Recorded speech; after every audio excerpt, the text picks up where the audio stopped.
Ukraine ইস্যুতে প্রথমবারের মতো খোলাখুলি মস্কোর পক্ষ নিল বেইজিং। ইউক্রেন যুদ্ধে রাশিয়ার পরাজয় মেনে নিতে পারবে না চীন।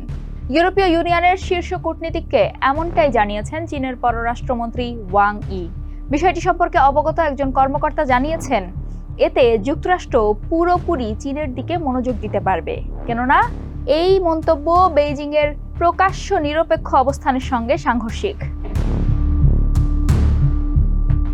ওই কর্মকর্তা জানান, 2 জুলাই ব্রাসেলসে ইউরোপীয় ইউনিয়নের পররাষ্ট্র নীতি বিষয়ক প্রধান কাজা কালাসের সঙ্গে প্রায় 4 ঘন্টার একটি বৈঠকে এই কথোপকথন হয়, যেখানে সাইবার নিরাপত্তা, দুর্লভ খনিজ, বাণিজ্য ভারসাম্যহীনতা, তাইওয়ান ও মধ্যপ্রাচ্য সহ নানা বিষয়ে কঠোর কিন্তু সম্মানজনক আলোচনা হয়। ওই কর্মকর্তার ভাষ্য অনুযায়ী ওয়াং ই এর গোপন মন্তব্য ইঙ্গিত দেয় যে চীন ইউক্রেনে দীর্ঘস্থায়ী যুদ্ধকেই পছন্দ করছে, যা যুক্তরাষ্ট্রকে চীনের বিরুদ্ধে কৌশলগত মনোযোগ দিতে বাধা দেবে।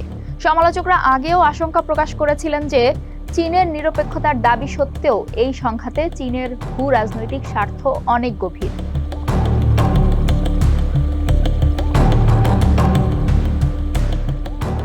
জুলাই চীনের পররাষ্ট্র মন্ত্রণালয়ের নিয়মিত ব্রিফিংয়ে মুখপাত্র মাও নিংকে এই বৈঠকের প্রসঙ্গে প্রশ্ন করা হয়, যার খবর প্রথমে সাউথ চায়না মর্নিং পোস্টে প্রকাশিত হয়।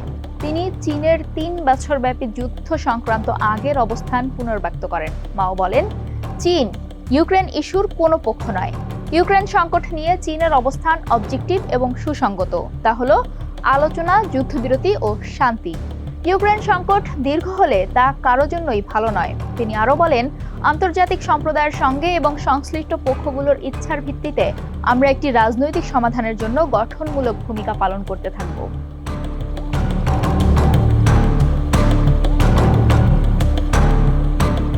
যুদ্ধ শুরু হওয়ার কয়েক সপ্তাহ আগে চীনা প্রেসিডেন্ট শি জিনপিং রাশিয়ার সঙ্গে একটি সীমাহীন অংশীদারিত্বের ঘোষণা দেন এবং তখন থেকে 2 দেশের রাজনৈতিক ও অর্থনৈতিক সম্পর্ক আরও মজবুত হয়েছে। চীন নিজেকে শান্তি স্থাপনের মধ্যস্থতাকারী হিসেবে তুলে ধরলেও সিএনএন এর আগেও জানিয়েছে, বেইজিংয়ের জন্য এই সংঘাতের ঝুঁকি অনেক, বিশেষ করে রাশিয়াকে একজন গুরুত্বপূর্ণ মিত্র হিসেবে হারানোর আশঙ্কা। চীন রাশিয়াকে সামরিক সহায়তা দেওয়ার অভিযোগ অস্বীকার করেছে, যদিও ইউক্রেন বেশ কয়েকটি চীনা কোম্পানিকে নিষেধাজ্ঞার আওতায় এনেছে, যারা ড্রোন যন্ত্রাংশ ও ক্ষেপণাস্ত্র প্রযুক্তি সরবরাহ করেছে বলে দাবি তাদের।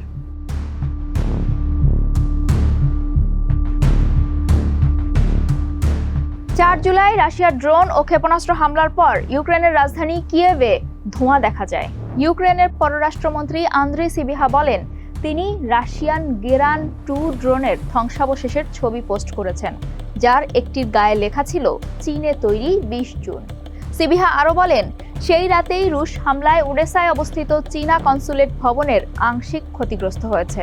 এটি হলো সবচেয়ে ভালো উদাহরণ পুতিন কিভাবে যুদ্ধ ও সন্ত্রাস ছড়িয়ে দিচ্ছেন এবং এতে উত্তর কোরিয়ার সৈন্য, ইরানি অস্ত্র, এমনকি কিছু চীনা প্রস্তুতকারকও জড়িত।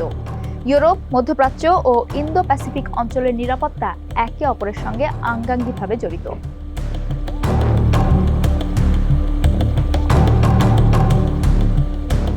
এবছর চীনা নাগরিকদের ইউক্রেন যুদ্ধে রাশিয়ার পক্ষে লড়াই করার অভিযোগও উঠেছে, তবে বেইজিং এই অভিযোগ অস্বীকার করেছে এবং আগের মতো আবারও জানিয়েছে, চীনের নাগরিকদের প্রতি আহ্বান জানানো হচ্ছে যেন তারা কোনো পক্ষের সামরিক কার্যক্রমে অংশ না নেয়।